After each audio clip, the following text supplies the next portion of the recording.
Welcome to MSME talk show. आज हम visit कर रहे हैं सीटेक इंजीनियर्स प्राइवेट लिमिटेड के प्लांट में और मिलेंगे उनके मैनेजिंग डायरेक्टर सतीश मुत्था जी के साथ। हम सतीश मुत्था जी से जानना चाहेंगे उनके सक्सेस स्टोरी के बारे में, उनके 0 से 50 करोड़ के टर्नओवर तक पहुंचने की जर्नी के बारे में, और सेलिब्रेट करेंगे उनके महत्वपूर्ण योगदान को जो कि उन्होंने इंडियन एमएसएमई सेक्टर में प्रोवाइड किया है। Hi, I am Satish Mutha, Director of CTech Engineers Private Limited. I myself and Avinash Chabuksar started this company in 2001 as a global solution for precision machine component.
Sir, आपका स्वागत है MSME talk show में।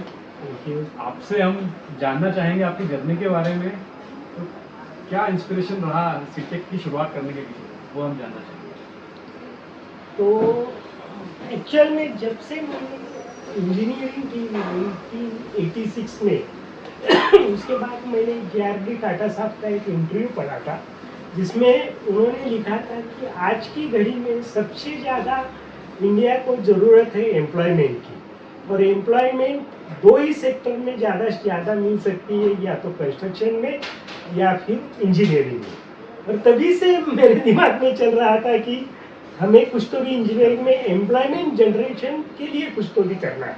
फिर मैंने 2-4 साल नौकरी की, फिर अपना बिजनेस चालू किया, फिर भास्कर कुलकर्णी साहब के साथ टूल रूम चालू किया। हमने 5 साल टूल रूम अच्छी तरह से चलाया।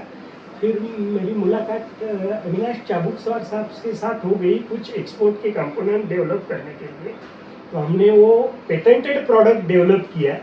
फिर हमने सोचा कि क्यों ना हम साथ में ये प्रोडक्शन चालू करते, और पार्टनरशिप फर्म में हमने 2001 तक वो प्रोडक्ट चालू भी रखा। और फिर अचानक से 9/11 का USA में प्रॉब्लम आ गया, जिसकी वजह से वो प्रोडक्ट की सेल पूरी बंद हो गई। तो हमने ये जो हमारे ऊपर संकट आया था उसको हमने अपॉर्चुनिटी समझा, और सीटेक इंजीनियर्स प्राइवेट लिमिटेड करके और भी देशों को सर्व करने के लिए चालू कर दी। फिर हमने नए क्लाइंट ढूंढने चालू किए।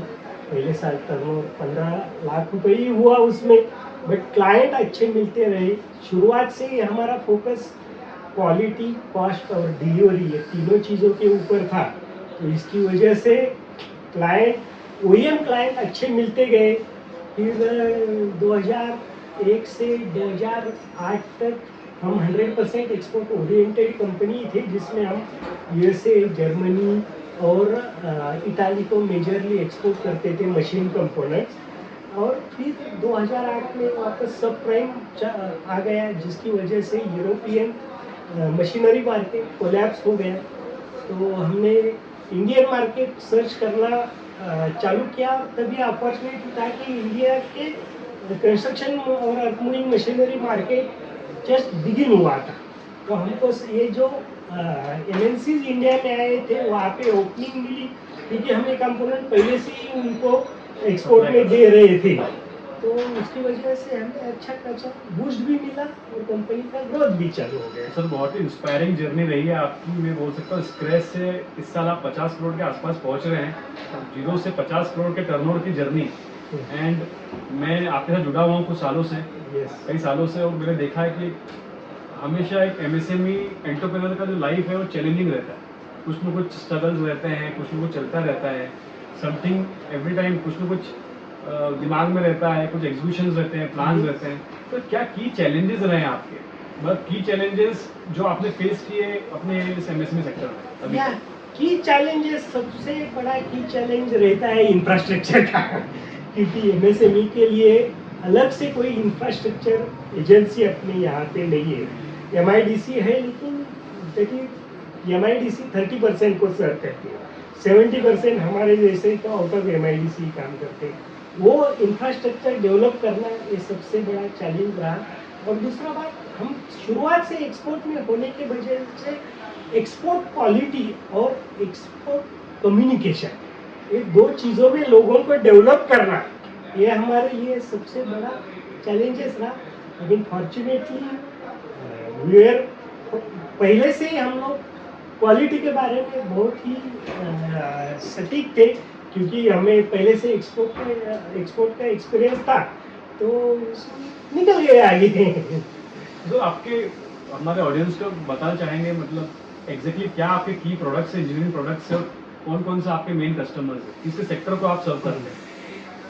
हम लोग ज़्यादातर मशीन, हम लोग टोटली मशीन कंपोनेंट्स करते, जो ज़्यादातर earth moving machinery, construction machinery और जनरल इंजीनियरिंग सेक्टर को जाते हैं। हम लोग ये सभी प्रोडक्ट ओईएम को सप्लाई करते। ओईएम में जो है वो कोमात्सु इटाली है, फिर जेसीबी यूके है, जेसीबी यूएसए है, जेसीबी इंडिया है, डीआई पावर इंडिया है, फिर हुंडई इंडिया हमारे अच्छे कस्टमर है। विप्रो हमारा एक बड़ा कस्टमर है कि जहाँ भी विप्रो वर्ल्ड वाइड सिलेंडर की फैक्ट्री चालू हो जाती है, वहाँ पे हमारा सप्लाई चालू हो जाता है। और फिर यूएसए में कुछ नए क्लाइंट्स हैं, जर्मनी में कॉन्टिनेंटल कॉन्टिनेंट करके बड़ी कंपनी है, वो हमारी क्लाइंट है। आपका सर सीटेक को लेकर क्या विजन है? यहाँ तक तो आप आ गए 0 से 50 करोड़ के टर्नओवर तक, आगे क्या क्या प्लान है? दो चीजें हैं कि एक तो सीटेक का टॉप लाइन बढ़ाना, ये सबसे बड़ी हमारा ये विजन है कि हम जल्द से जल्द अगले 3 साल में 100 करोड़ तक जाना चाहते हैं। और फिर जैसे कि the world needs, I want to be philanthropist, मतलब कि जितना ज़्यादा सोसाइटी को दे सकते हैं उतना देना है आगे। ग्रेट सर, बहुत ही ग्रेट थॉट है। साथ ही सर इंडियन मैन्युफैक्चरिंग सेक्टर अभी बूम पर है, काफ़ी ग्रोथ है, सब जगह बात हो रही है कि अगला ये सेंचुरी डिकेड इंडिया का रहने वाला है। कैसे, इसके बारे में आपके क्या थॉट है? नहीं, सही में बोलता हूँ कि अगला डिकेड इंडिया का ही रहने वाला है मैन्युफैक्चरिंग सेक्टर में, क्योंकि आज दिन पहले ही मैं यूएसए जाके आया हूँ और वहाँ पे देखा एक एग्जीबिशन में कि everybody is looking towards India as their manufacturing source. तो अभी सब जानते हैं कि वर्ल्ड में सबसे ज़्यादा इंजीनियरिंग कंपोनेंट या इंजीनियरिंग इंडस्ट्री का जो यूटिलाइजेशन है वो या बाइंग जो है वो यूएसए में होता है। चाइना जो भी डेवलप हुआ है वो यूएसए के ऊपर ही हुआ है। तो इंडिया को भी बहुत अच्छे, बहुत ब्राइट चांसेस है। सिर्फ आपको क्वालिटी, कॉस्ट, डिलीवरी और कम्युनिकेशन, ये 4 चीज़ों के बहुत ध्यान रखना है, because they are very fast. वो बहुत फास्ट लोग हैं। आपने उन्हें आज इंक्वायरी भेजा तो आपको कल कोटेशन भेजना ही पड़ेगा। Quality, cost, delivery and communication. हमारे ऑडियंस सुन रही है, आई एम श्योर ये सब इम्प्लीमेंट करेंगे जो यंग एंटरप्रेन्योर्स हैं। यस, जो आपके एडवाइस है सर, जर्नी बहुत ही शानदार रही, बहुत ही इंस्पायरिंग रही आपकी, बहुत आपने एफर्ट्स लिए सेटअप कंपनी को यहाँ तक लेकर आने के लिए। क्या की वैल्यूज और सिस्टम है आप और प्रोसेसेस हैं जिसने आपको हेल्प किया स्केल अप करने में? सबसे ज़्यादा इसमें रोल फिर में आपके आदमियों का ही आता है कि people is the most important thing. और आप जितने ज़्यादा नम्र और दयालु रहोगे अपने लोगों के प्रति, अपने कस्टमर के प्रति, अपने सप्लायर के प्रति, उतना आपको आगे जाने में कम से कम तकलीफ होगी। की लर्निंग आप you need to be very humble at any stage of life in business. हम आपसे जुड़े हुए हैं ऐसे फिन डेस्टिनेशन, आपका एक्सपीरियंस कैसा रहा फिन नहीं, डेस्टिनेशन? हमारा फिन डेस्टिनेशन के साथ एक्सपीरियंस बहुत अच्छा रहा। राकेश जी कब मेरे पर्सनल दोस्त बन गए ये पता ही नहीं चला बिजनेस में से, और अभी उसके आगे जाके फैमिली फ्रेंड बन गए हैं। तो ये बहुत अच्छा जर्नी रहा। Thank you sir, thank you for that, thank you for your appreciation.